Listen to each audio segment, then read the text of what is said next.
आप सभी का स्वागत है। आज 16 सितंबर है। दुनिया ओज़ोन डे के रूप में इसे जानती है। आप सब लोग, हम भी ओज़ोन के जो भी डिप्लीशन हुआ, उससे अनजान नहीं है, पता भी है। और जो पॉजिटिव आउटकम देखने को मिल रही है, वो भी पूरी दुनिया उसको वेलकम कर रही है और हमें एप्रिशिएट भी करना पड़ेगा। देखिए, हम पॉलिटिकल लीडरशिप को हमेशा गाली देते रहते हैं, दुनिया भर की। लेकिन यहाँ पे पॉलिटिकल विल ही है, जिसकी वजह से दुनिया इतने बड़े खतरे से अब बचाव की ओर जा रही है। तो पूरा टॉपिक समझेंगे। इससे दो चीजें आपको समझ में आएंगी कि आप जो एक बार किसी भी टॉपिक को आपने पढ़ा, फिर आप चेस करते रहते हो कि इसका कंटेंट कहीं और से मिल जाए, कुछ पीवाईक्यूज, ये सब। दूसरी चीज, किसी भी टॉपिक की एक ऐसी अंडरस्टैंडिंग होना कि वो टॉपिक फिर इनफर्टाइल हो जाए, मतलब बंजर हो जाए, उसके बाद कुछ बचे ही ना। तो उस तरीके से आपको इस वीडियो में जानने के लिए मिलेगा। थोड़ा सा पेशेंस रखना। जो कॉम्प्लेक्स साइकिल है, जो केमिकल कॉम्पोजिशन है, इसके इफेक्ट, इसकी जितनी भी कन्वेंशन है, उसकी ट्रिक्स वगैरह सब कुछ हम डिस्कस करेंगे। तो आइए, इस टॉपिक को आज आप चाहे पीसीएस दे रहे हैं किसी भी स्टेट का, यूपीएससी दे रहे हो, मेंस दे रहे हो, या फिर प्री दे रहे हो, इनफर्टाइल करके जाना। सब कुछ इस वीडियो में आपको मिल जाएगा, ठीक है। तो चलिए ओजोन से स्टार्ट करते हैं। ओजोन मतलब O3। O3 क्या है? ये 3 ऑक्सीजन है, इनका बॉन्ड ही है O3, ऑक्सीजन, सिंपल है। तो क्या ओजोन हमारे लिए हार्मफुल है? इसका एक आंसर नहीं है। मैं बोलूं है तो ये बात भी सही है, बोलूं हार्मफुल नहीं है वो भी सही है। तो दोनों के आंसर इसके देखते हैं। सबसे पहले एक बार इसका अंडरस्टैंडिंग समझिए। देखिए, ये माउंट एवरेस्ट है, ये हमारी अर्थ है, हम इस पे सपोज रह रहे हैं, और ये माउंट एवरेस्ट की हाइट है, ठीक। 1 सेकेंड, ये इसकी हाइट है। अब यहां देखिए बादल बन रहे हैं। 10 किलोमीटर के समथिंग हमारा ट्रोपोपॉज होता है, इसके ऊपर इसकी लेयर चलती है। तो कहीं 25 से 30 किलोमीटर पे ये आपको ओजोन दिखेगी। तो पहली चीज मैं आपको एक बार लेयर समझा देता हूं। हम जमीन पे हैं, हमारे ऊपर ट्रोपोस्फेयर, फिर स्ट्रेटोस्फेयर, फिर मीजोस्फेयर, फिर आइनोस्फेयर, फिर एक्सोस्फेयर। याद नहीं हुआ? कोई टेंशन नहीं। ट्रेसेमी का आपने शैम्पू का नाम सुना होगा। स्पेलिंग लिखते हैं TRESMI।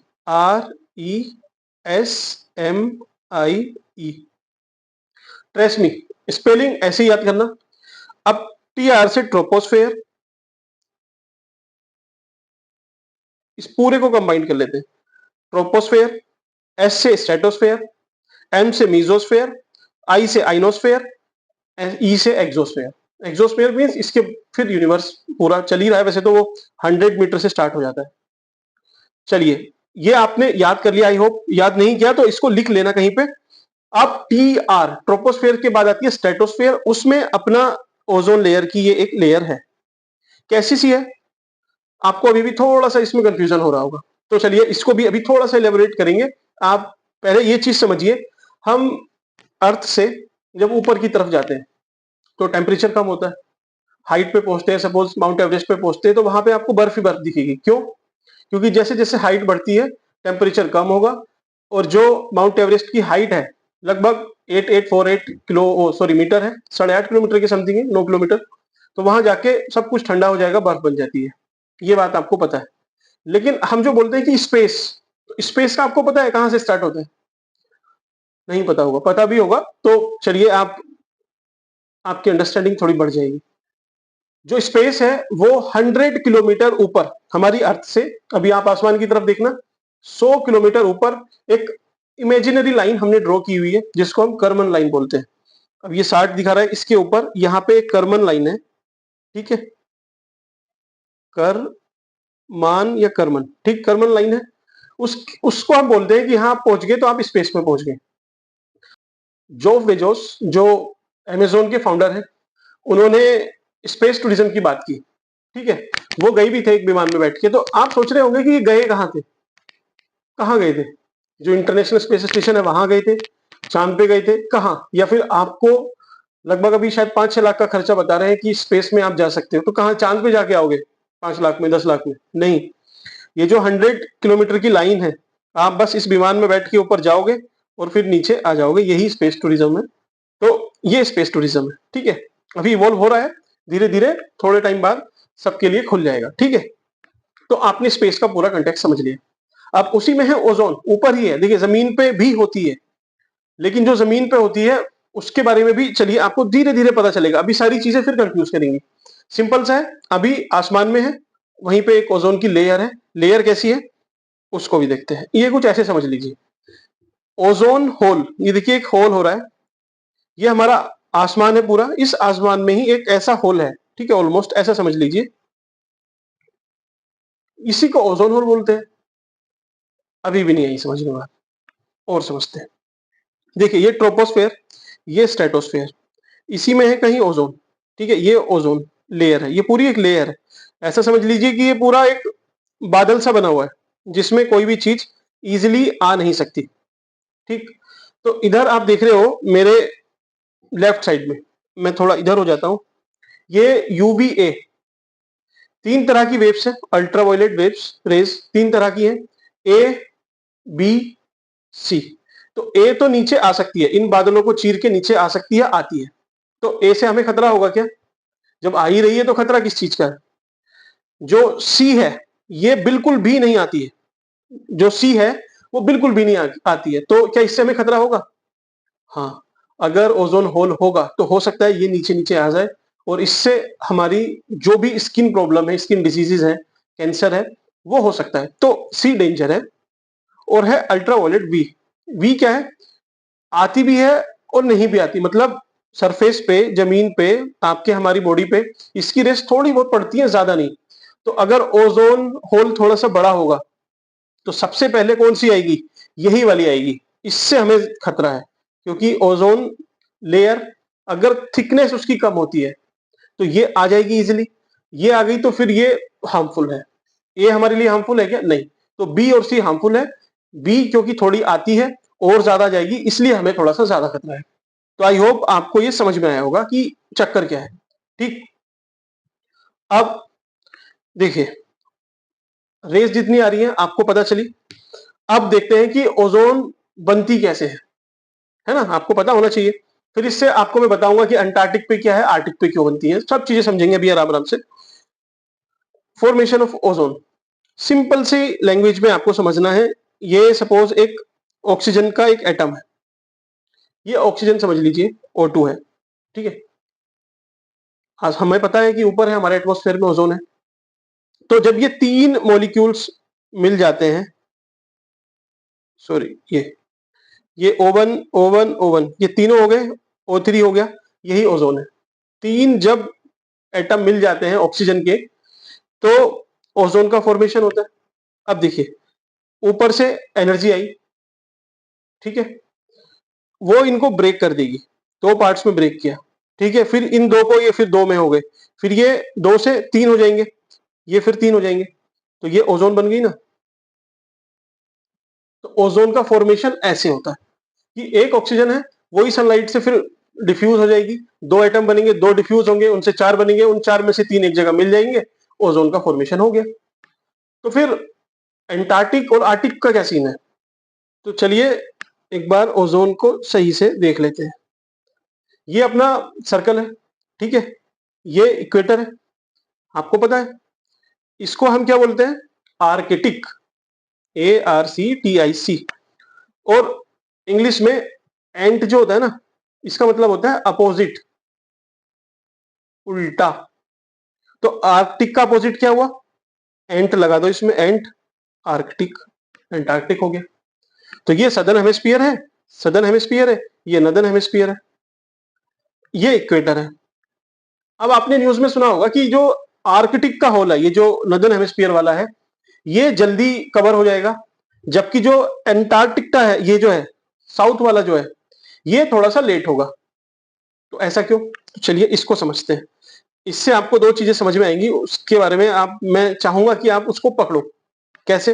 देखिए दुनिया सबसे ज्यादा कहां पे है? ये अगर हम, यूएसए का मैप है, ये यूरोप है, ये अरेबियन इंडिया, ये सब दुनिया, ज्यादातर लोग यहाँ रहते हैं नदर्न हेमिस्फीयर में। तो हम जो पोल्यूशन कर रहे हैं, ठीक है, तो ये नदर्न हेमिस्फीयर में इधर ज्यादा जाना चाहिए। तो होल ज्यादा बड़ा कहाँ होना चाहिए? आर्कटिक में, ऊपर वाले में, उत्तर वाले में, नॉर्थ बोलूंगा इसको मैं, नॉर्थ पोल पे। लेकिन है बड़ा होल कहाँ पे? साउथ पोल पे, एंटार्क्टिक पे। क्यों? क्योंकि देखिए ओजोन नीचे एंटार्क्टिक पे क्यों है? यहां पे ज्यादा क्या है? पानी, पानी ज्यादा है। पानी का फॉर्मूला क्या है? H2O। तो यहां पे क्या है? बादल भी ज्यादा है। ठीक, H2O में क्या है? H2O में H2O में ऑक्सीजन है। अब ऑक्सीजन ही तो डिफ्यूज हो रही थी सनलाइट की वजह से, इसको ये दो पार्ट में डिवाइड हो जाएगी, फिर तीन में हो जाएगी, तो इस तरह से ओजोन का फॉर्मेशन हो रहा है। ठीक है, इसको चलिए इधर ड्रॉ कर लेते हैं।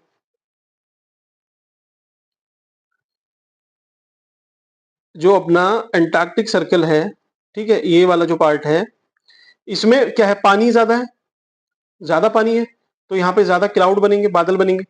अब यहाँ पे बादल ज्यादा बने, ये बादल है सपोज, ठीक है, तो बादल में क्या है? H2O, पानी तो है। इस पानी में O जो है यही तो है ऑक्सीजन, यही डिफ्यूज होती है तीन तरीके से, O1 O1 O1, ये तीनों मिलके फिर बना देंगे O3। तो ओजोन का फॉर्मेशन एंटार्क्टिक पे ज्यादा है। क्यों है वो आपको समझ में आ गया। तो आर्कटिक पे कैसा है? आर्कटिक पे भी है लेकिन कम है, रिलेटिवली कम है, इसलिए यहाँ का जो होल है वो थोड़ा छोटा है। ठीक, तो इससे आप कुछ बात समझ पा रहे हैं? समझना चाहिए, नहीं समझ में आई बात तो आ जाएगी। ठीक है, कैसे कि ओजोन का फिर फॉर्मेशन कैसे हो रहा है?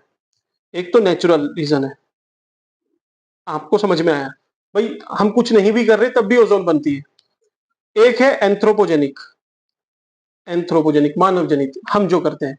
हम किस किस चीज से करते हैं? तो ये इसके लिए वियना, मॉन्ट्रियल, ये सब चीजें बताऊंगा मैं आपको आराम से। हम आप जनरली समझिए, हम जो व्हीकल यूज करते हैं उसमें हम कूलेंट वगैरह सब यूज करते हैं। तो जो भी चीज हम ठंडा रखने के लिए आर्टिफिशियली इस्तेमाल कर रहे हैं, उसमें कहीं ना कहीं जो क्लोरोफ्लोरोकार्बन है, CFC है, उसका यूज होता था पहले। अभी भी HFC इन सब का यूज होता है, लेकिन पहले होता था। ठीक है, और किस चीज में? हम जो स्प्रे वगैरह करते हैं, ये बॉडी स्प्रे, हेयर स्प्रे जितने होते हैं उसमें होता है, कॉस्मेटिक आइटम में होता है। ठीक है, और किस में होता है? रेफ्रिजरेटर, रेफ्रिजरेटर जो AC वगैरह होती हैं, जो फ्रिज हैं, इन सब में जो ठंडा रखने के लिए गैस यूज होती है, वो भी यही। तो कितना ज्यादा यूज था इसका। अब द्वंद है दुनिया के लिए, क्या कि एक तरफ तो गर्मी बढ़ रही है और दूसरी चीज जो हम ठंडा रखने के लिए कुछ चीजें यूज कर सकते हैं उसको यूज भी नहीं कर सकते। तो चैलेंज बहुत बड़ा है। आपको समझ में आया कि नेचुरल रीजन भी है और मानव जनित भी है। बात समझ में आई हो तो हम आगे बढ़ते हैं, थोड़ा सा इसकी हिस्ट्री जानते हैं। हिस्ट्री में आपको अगर बताऊं तो हिस्ट्री में पहले स्टार्ट करते हैं, तीन नाम आपको याद रखने हैं। कैसे रखने हैं उसका भी जुगाड़ बताएंगे। पहला, एक वैज्ञानिक हुए, नाम छोड़ दीजिए, सरनेम याद रखना, डॉप्सन, डैश डॉप्सन। इन्होंने पता लगाया है कि जो ओजोन है उसकी थिकनेस कितनी है। तो जब हम उसकी थिकनेस अब नापते हैं, बाद में पता चला लगभग 1929 में इन्होंने बता दिया, ये अपना कॉन्सेप्ट दिया नापने का, इसको मेजरमेंट का कॉन्सेप्ट दिया। तो हम इसी को यूज करने लगे कि भाई अगर इतना मोटा है, सपोज 200 मीटर से 200 मिलीमीटर से 300 मिलीमीटर है, तो उसको डैश कैटेगरी में रखेंगे, ए में रखेंगे, बी में रखेंगे, सी में रखेंगे। तो उसकी थिकनेस के हिसाब से कितनी मोटाई है उसके हिसाब से हमने उसको मापना शुरू किया। तो हम जब भी यूज करते हैं मेजरमेंट तो कैसे करते हैं कि सपोज 300 mm, ठीक है, यूनिट क्या बोलते हैं? Dobson unit. तो इसका मेजरमेंट होता है डॉप्सन में। ठीक, पहला पॉइंट किसी भी एग्जाम के लिए जो पूछ सकता है। दूसरा आपको याद रखना है, एक नाम वैज्ञानिक का ही है, चाप आप सबने खाई होगी, नहीं खाई तो एक बार ट्राई करके देखना। चैप, चाप और मैन, चाप मैन, ये कौन है? अब कोई आदमी है, मैन ऐसे याद रखना, वो चाप बना रहा है। तो पहले क्या होगा, जो सोया वगैरह होती है उसकी स्टिक से उसको काटेगा छोटा छोटा, उसमें मसाले वगैरह मिलाएगा, क्रीम वगैरह ऐड करेगा, फिर आपको ड्रेसिंग करके आपके सामने लेके आएगा। तो इतना सब कुछ वो कर रहा है। तो एक साइकिल वो बना रहा है पूरी। कैसी? जैसे आपने अभी देखा होगा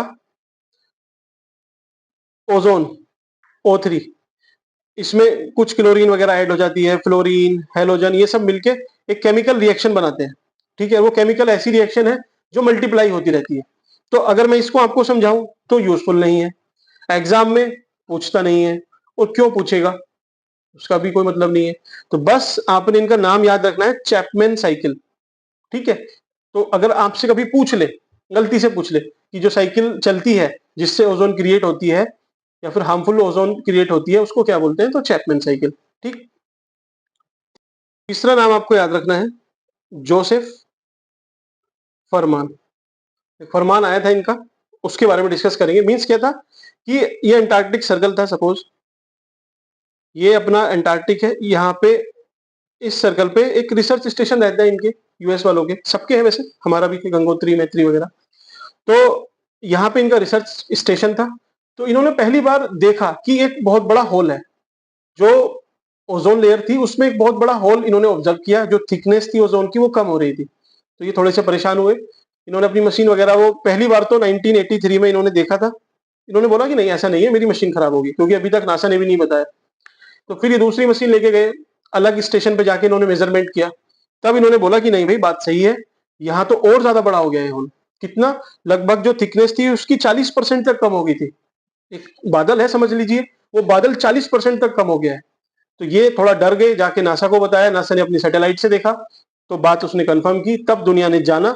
फिर इसके बाद एक्शन स्टार्ट होगा, क्योंकि देखिए 40% तक खत्म हो गया है, तो धीरे धीरे कब खत्म हो जाना था, डेडलाइन देनी स्टार्ट कर दी कि 2050 तक पूरा ओजोन जो होल है वो इतना बड़ा हो जाएगा कि पूरी ओजोन नीचे आ जाएगी, जितने भी अल्ट्रावायलेट रेज हैं वो सब नीचे आ जाएंगी। ठीक है, तो डेंजर तो था, तो इस वजह से दुनिया इसके लिए काम करेगी। अब मैं आपको बताऊं कि इसके हार्मफुल इफेक्ट क्या है जो ओजोन आती है। आपकी स्किन है, ठीक है, इसमें सेल्स है, तो जो यूवी रेज आ रही है, ठीक, तो यूवी रेज की एक विशेषता है कि इसकी फ्रीक्वेंसी ज्यादा होती है, और जिसकी फ्रीक्वेंसी ज्यादा है उसका उल्टा कर देना, वेवलेंथ उसकी कम होती है। तो हम फ्रीक्वेंसी से समझते हैं। अब क्योंकि इसकी फ्रीक्वेंसी इतनी ज्यादा है कि ये आपकी स्किन पे एंटर की, आउटर लेयर पे, उसके बाद धीरे धीरे धीरे धीरे इतनी फ्रीक्वेंसी है कि अंदर तक, सेल तक चली जाएगी, पूरी सेल डैमेज कर देगी, और इतनी ज्यादा डैमेज कर देगी कि आपका डीएनए तक चेंज कर सकती है। तो इतना हार्मफुल इसके इफेक्ट थे। लगभग अगर मैं आपसे बोलूं तो इसके इंपैक्ट किसको होते? ह्यूमन को, जो एनिमल है उनको, जो मरीन लाइफ है उन सबको होते। एक एक दो दो पॉइंट लिख लेना अगर आपको। स्किन कैंसर, ठीक है, स्किन डिसीजेज, या फिर मोतियाबिंद, कैटरेक्ट, आंख वगैरह आपकी सूख जाएंगी, एनिमल के लिए भी और मेरीन स्पेशीज के लिए भी। तो इतना हार्मफुल था, इस वजह से दुनिया ज्यादा थोड़ा सा एक्शन में आई। तो समझते हैं उसके बाद क्या क्या हुआ। पहले थोड़े से फैक्ट, ये ओजोन क्या है, इसका रंग ब्लू, नीले कलर की गैस है। ठीक, पहला पॉइंट खत्म। डॉप्सन यूनिट में इसको मेजर करते हैं, मैंने आपको बता दिया है। तीसरा, ये सोलर यूवी रेज से रिएक्ट करती है, चलिए ये तो पता ही है आपको।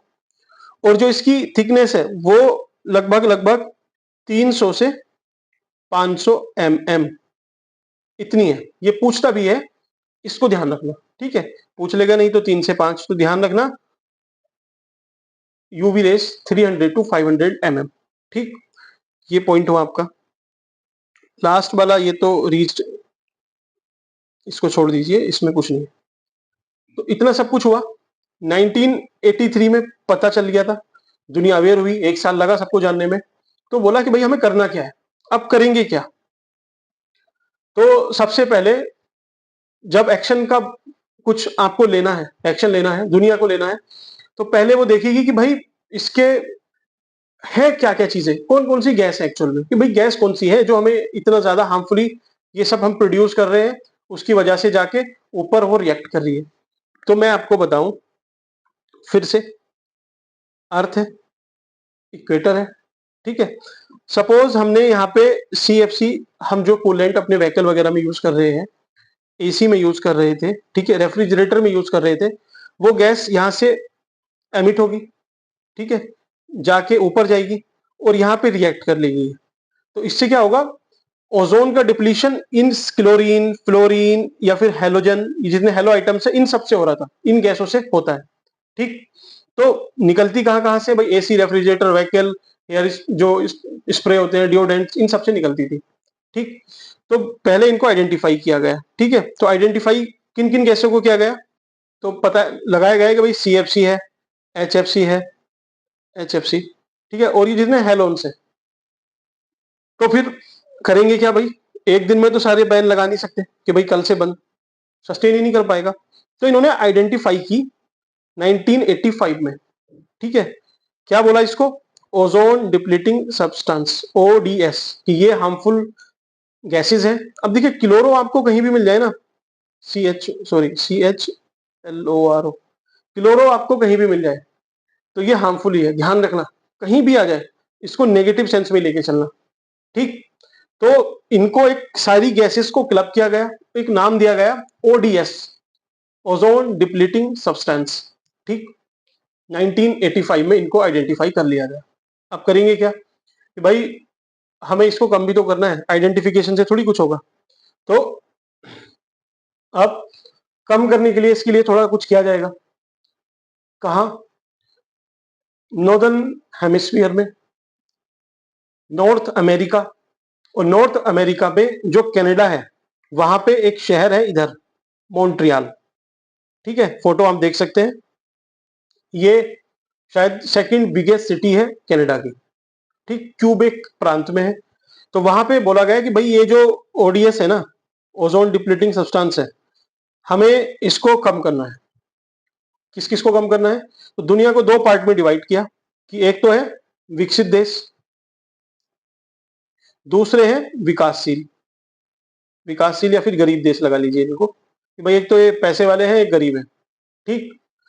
अब सबको टारगेट दिए गए, टारगेट दो तरह के देश है भाई। जो विकसित है उनको बोला गया कि आपको सन 2000 तक जो भी CFC है उसका यूज खत्म कर देना है, जीरो कर देना है। जो विकासशील थे इनको 10 साल और दिए गए कि 2010 तक कर देना। दोनों ने किए। इंडिया की मैं आपको बताऊं तो 2008 तक हमने ये अचीव कर लिया था। तो ये बहुत बड़ी अचीवमेंट है इंडिया की भी और पूरे वर्ल्ड की, ठीक है। आपको कभी एथिक्स वगैरह में कहीं लिखना हो, ग्लोबल कोऑपरेशन, वसुधैव कुटुंबकम, ग्लोबल गवर्नेंस, ठीक है, पॉलिटिकल विल, तो आप इसका एग्जांपल कोट कर सकते हो कि पॉलिटिकल विल से जो ग्लोबल पार्टिसिपेशन है उन सब से इतना बढ़िया काम हुआ। लेकिन काम सिर्फ इससे नहीं चलने वाला था, इसके बाद और परेशानी है। इसके बाद क्या होगा, चलिए इस पे इसी में देखते हैं। ये 1987 में मॉन्ट्रियल प्रोटोकॉल साइन हो गया। दुनिया भर ने दो पार्ट में, आपको पता चल गया कि 2000 तक करना था और 2010 तक, ये दोनों चीजें हुई।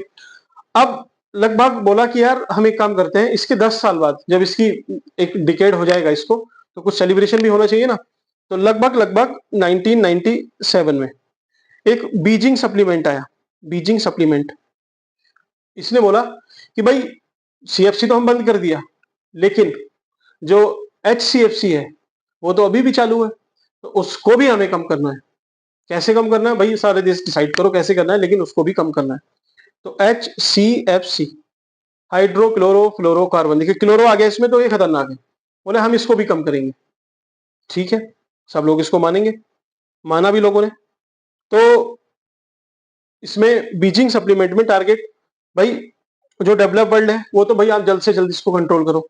जो डेवलपिंग है जैसे इंडिया, आपको बोला कि 2030 तक आपको इसे लगभग जीरो करना है। ठीक है, नई स्लाइड ऐड करते हैं इसमें, 1 सेकेंड।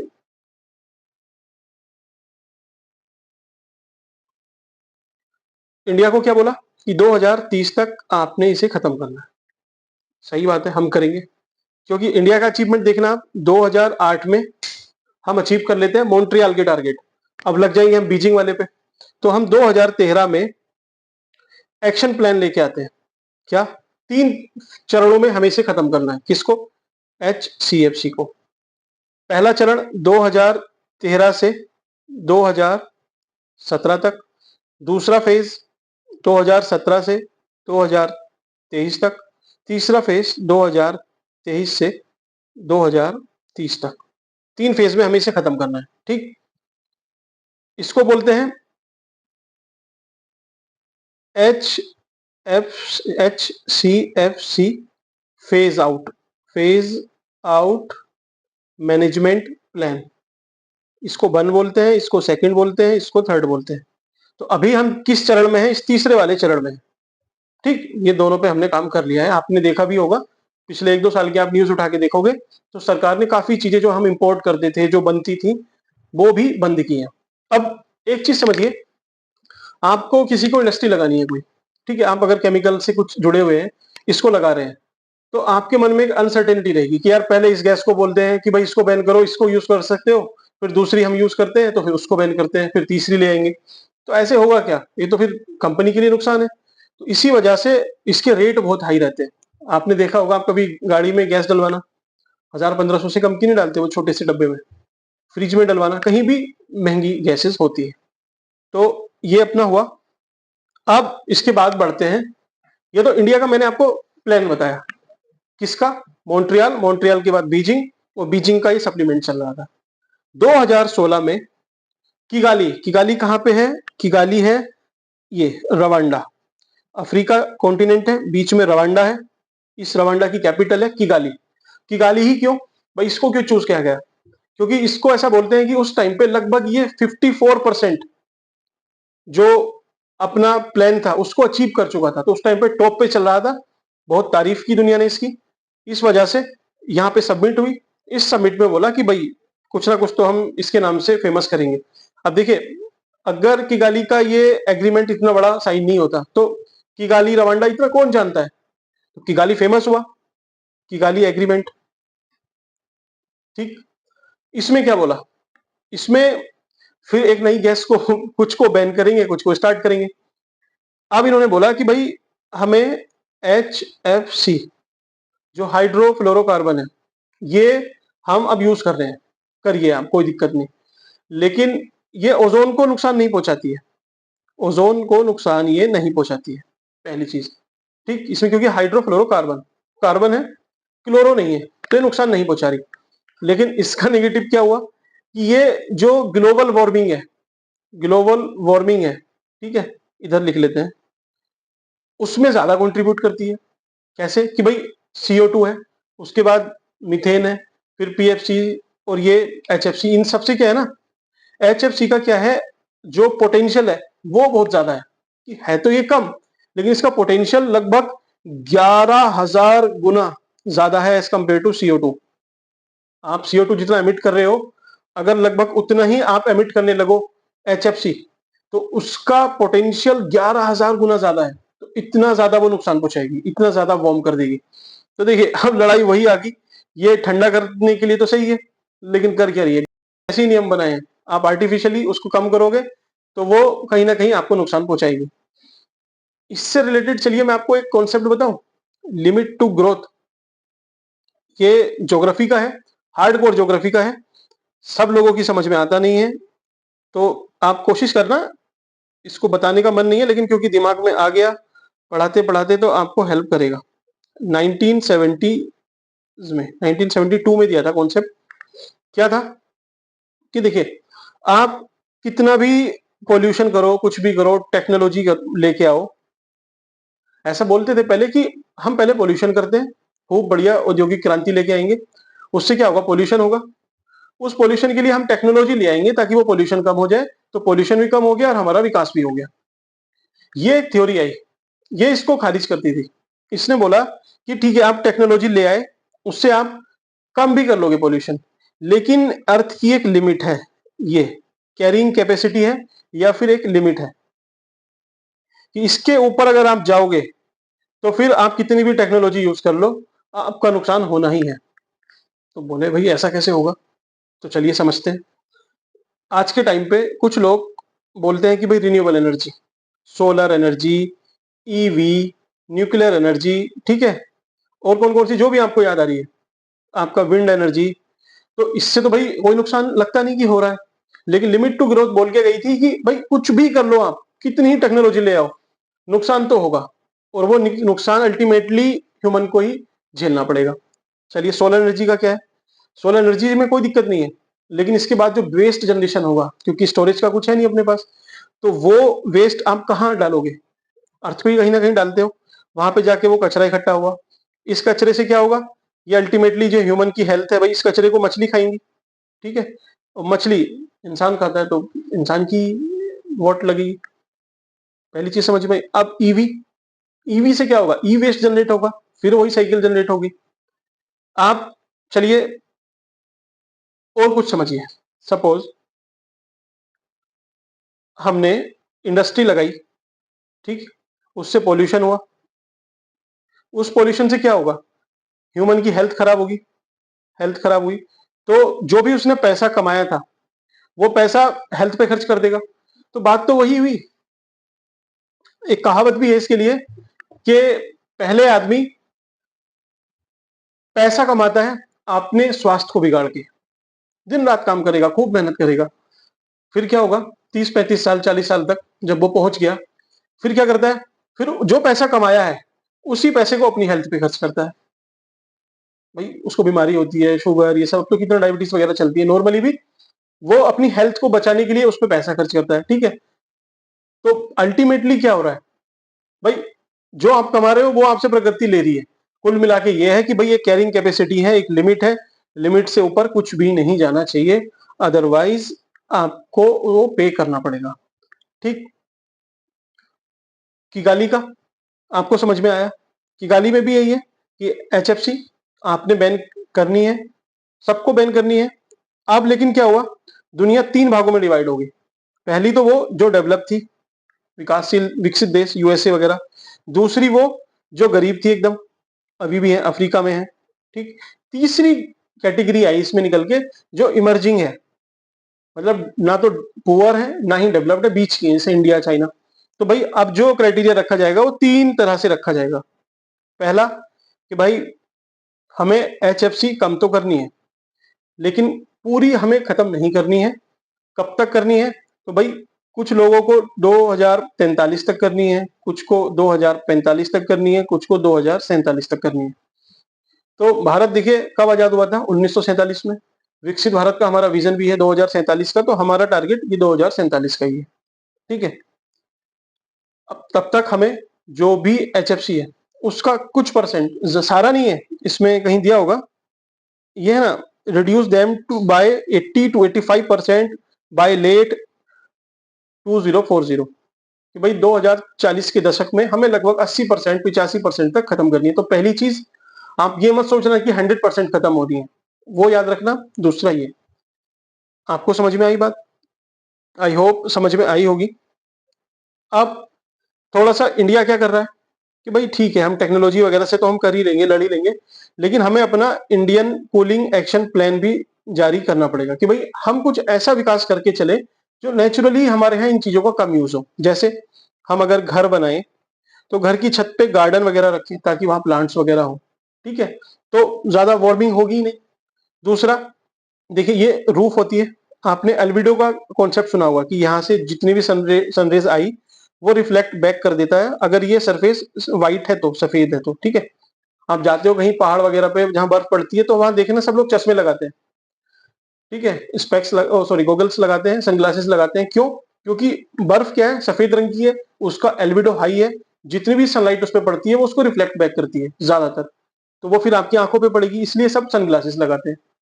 तो बोला कि भाई आपकी छत है और जब गर्मी हो रही है तो वो छत गर्म हो रही है, इसी वजह से आपको गर्मी लग रही है।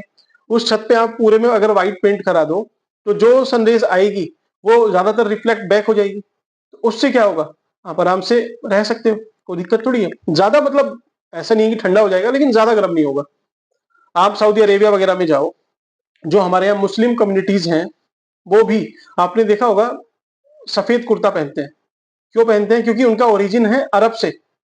अरब में क्या है, डेजर्ट है, डेजर्ट मतलब उधर गर्मी बहुत पड़ती है, तो गर्मी ज्यादा पड़ती है, इस वजह से वो सफेद पहनते थे ताकि ज्यादा उनकी जो भी कपड़े हैं वो एब्जॉर्ब ना करें सनलाइट को, वो रिफ्लेक्ट बैक कर दें।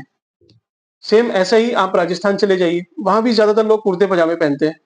क्यों, सब नेचुरल रीजन है, ठीक है, क्लाइमेटिक रीजन है, सॉरी। तो ये अपना टॉपिक खत्म होता है। इसके बाद मैं कुछ पीवाईक्यूज कराऊंगा आपको, लगभग सारे कंप्लीट यहां से हो जाएंगे। तो वीडियो कैसी लगी, आप लाइक डिसलाइक भी कर सकते हैं, आपको पसंद नहीं आई तो कमेंट सेक्शन में बता सकते हैं। मिलते हैं आपसे ऐसे ही नेक्स्ट वीडियो में। Thank you.